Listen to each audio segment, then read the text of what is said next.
Bonjour à tous et à toutes. Alors là, franchement, c'est difficile de passer après les enfants. Je crois qu'ils m'ont volé la vedette et j'en suis mais absolument ravie. Merci beaucoup à leurs professeurs, ADSEM et à tous les adultes et leurs parents, j'imagine qu'ils ont fait répéter également. L'enthousiasme, la joie d'une génération 2024 tout à fait préparée pour les Jeux Olympiques. Merci beaucoup et bravo encore à eux. C'est un bonheur.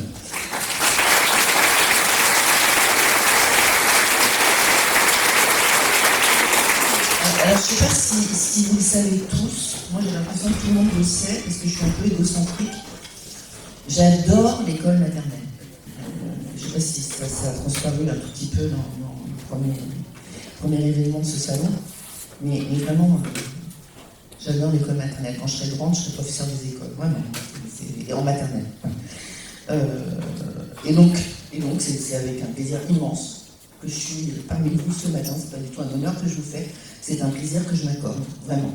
Alors, je sais que ce moment est un événement précieux, de formation, d'échange, de partage d'expériences, qui rassemble toutes les catégories d'acteurs concernés, tous dévoués à l'apprentissage et le bien-être des tout-petits.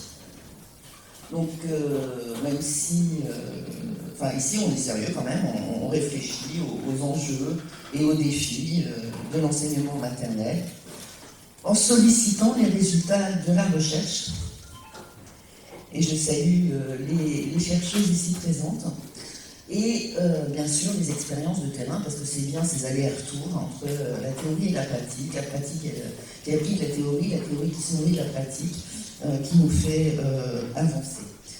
Donc c'est un moment unique où se croisent les enseignants, les cadres, les chercheurs, les formateurs et les professionnels, parce que ce lien est important de la petite enfance et du périscolaire. Parce que le parcours de l'élève, c'est toujours pareil, il ne faut absolument pas qu'on soit toujours dans sa case, là ça serait la case maternelle, et on ne s'occupe pas de ce qui se passe avant pour l'enfant et ce qui se passe après pour l'élève. Donc moi c'est une de mes obsessions, donc je ne sais pas si on a invité aussi des professeurs de CP, je regarde, voilà, je pense que CP c'est vrai, c'est absolument... moi je suis convaincu, et je pense que vous aussi, que l'intelligence collective nous fait progresser mieux et plus vite. C'est ensemble que nous devons œuvrer à façonner un environnement éducatif propice à l'épanouissement des enfants. Première pierre angulaire de leur parcours scolaire et futur. Vous savez, quand on a dédoublé les CP, d'abord, le discours était juste, bien entendu, de s'attacher aux inégalités scolaires au tout début du parcours. Non, ce n'est pas le tout début du parcours. Et en fait, depuis la loi sur l'école de la confiance de juillet 2019, on n'aurait pas dit ça, le tout début de la scolarité après, parce que c'est en 2017 qu'on a dit ça. On ne l'avait pas dit après parce que l'école, vous savez, et la scolarité est obligatoire maintenant en France, ce qui est assez rare dans le monde, à partir de 3 ans. Alors, cela renforce bien sûr l'importance de l'école maternelle pour les familles, mais surtout cela nous oblige. C'est l'école maternelle, certes, avec toute la bienveillance qu'on doit avoir d'ailleurs à tous les niveaux d'école, mais encore plus grande avec les petits. Pour autant, on apprend à l'école. Vous savez, mon petit-fils, 4 ans, il a une section. Les grands-mères, c'est comme ça parle des petits-enfants, je suis désolée. L'autre jour, je me dis, il était chez moi, il me dit, je vais jouer avec la pâte à modeler. Donc je lui sors, j'ai évidemment tout le matos, c'est bien. Donc je lui sors la pâte à modeler, je vois faire des bandelettes plates. Pas très joli. Bon, je dis rien. Il prend un stylo, avec la pointe du stylo, il fait des points. Je dis, mais qu'est-ce que tu fais? Un algorithme.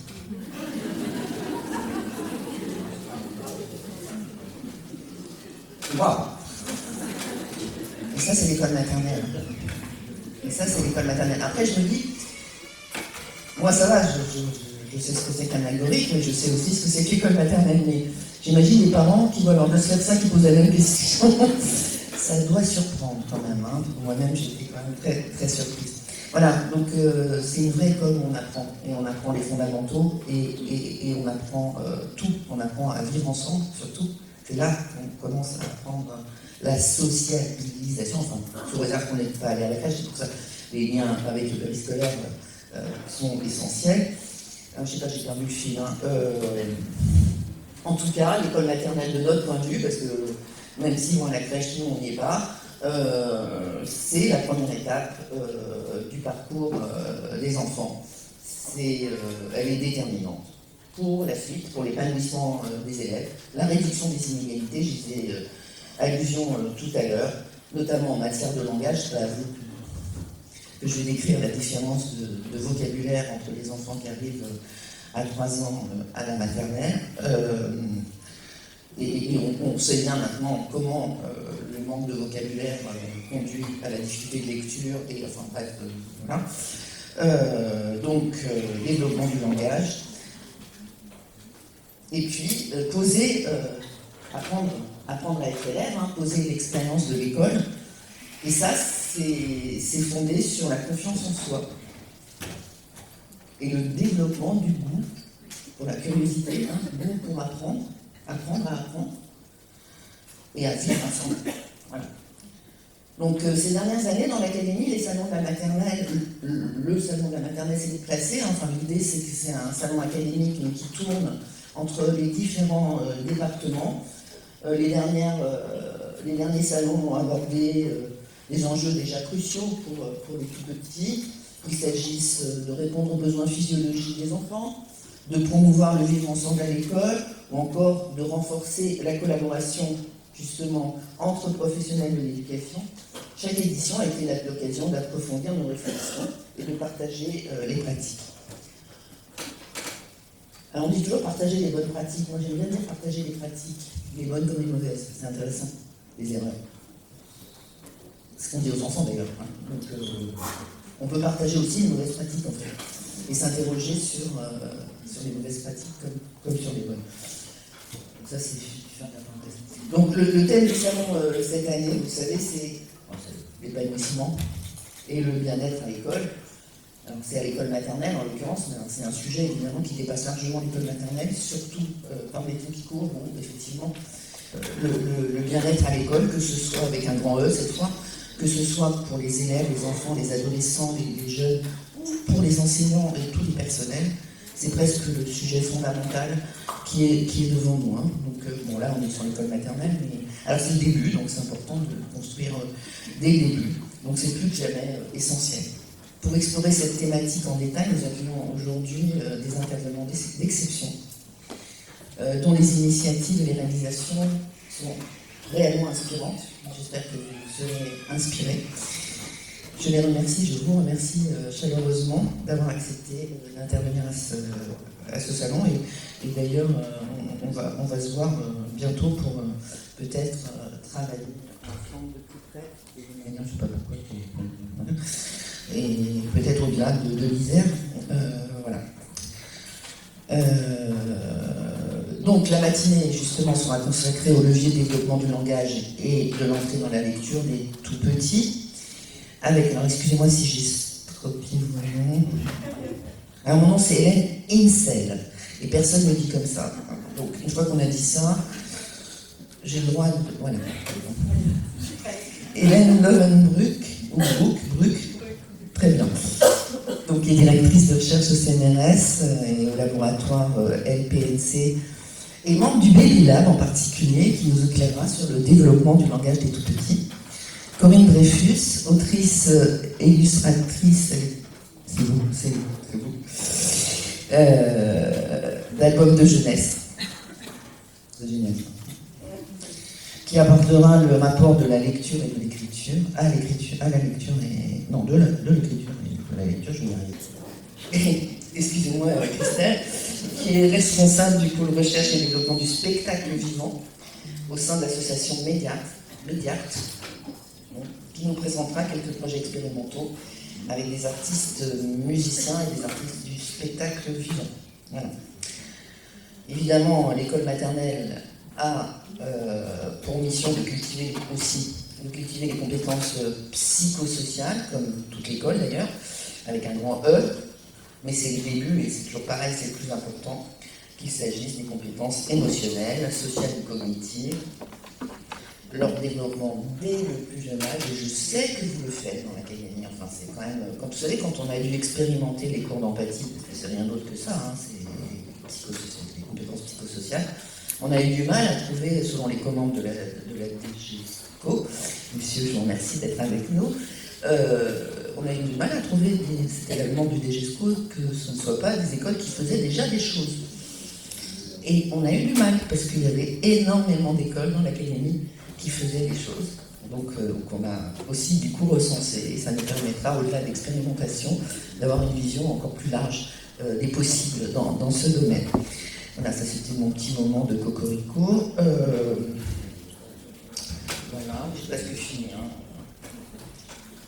Alors, sur cette thématique, nous aurons deux intervenants cet après-midi. Rebecca Chanclan, professeure des universités Pamplona, j'imagine, en psychologie à Lyon 2, psychologie du développement, et Stéphane Valentin, qui est écrivain et également docteur en psychologie. Alors, je souhaite bien sûr remercier toutes les personnes impliquées dans l'organisation de cet événement. En particulier Odile Blumel, et alors votre nom m'échappe là, je suis désolée. Daniel Bodoco. Voilà, on se connaît bien, mais votre nom m'échappe, c'est la vieille, c'est comme ça, je suis désolée. En tout cas, merci à vous deux, à toutes les équipes qui ont travaillé à vos côtés. Et puis, merci à chacun et chacune d'entre vous pour votre engagement envers une éducation de qualité, j'en suis sûre, attentive aux besoins et au bien-être de chaque enfant. Vous faites le plus beau métier du monde, je l'ai déjà dit. Et peut-être avant de vous souhaiter un excellent salon, je vais faire une deuxième anecdote que mes collaborateurs connaissent bien parce que je commence à radoter. Qu'est-ce que c'est qu'un recteur, une rectrice? À quoi ça sert? Vous êtes en général, on se pose la question quand je viens dans un truc. Sinon, je sais pas à quoi ça sert. Moi-même, d'ailleurs, quand on m'a proposé le poste, je ne savais pas du tout à quoi ça servait, ce que ça faisait. Et donc, j'ai toujours du mal, quand on me demande d'expliquer mon métier, à le définir, à l'expliquer simplement. Et bien, c'est en maternelle que j'ai appris à le faire. Un jour, j'étais dans une classe de maternelle. Alors, je ne sais pas ce que la professeure avait dit aux élèves, qu'il y avait la rectrice qui venait, je ne sais pas ce qu'on m'avait dit sur ce qu'était la rectrice, mais il y avait une petite fille, la toute petite, on devait être en moyenne section. Là, cette petite chaise, elle me regarde comme ça, elle me dit « Mais en fait, t'es qui, toi ?» Alors je souris, puis avant même que j'aie le temps de répondre, elle me dit « Je sais, t'es la maîtresse de tous les élèves. » Voilà, et donc je trouve que je suis le plus beau métier du monde. Je ne suis pas la chef de tous les profs ou de tous les cadres, je suis la maîtresse de tous les élèves. Je vous souhaite un excellent salon et merci.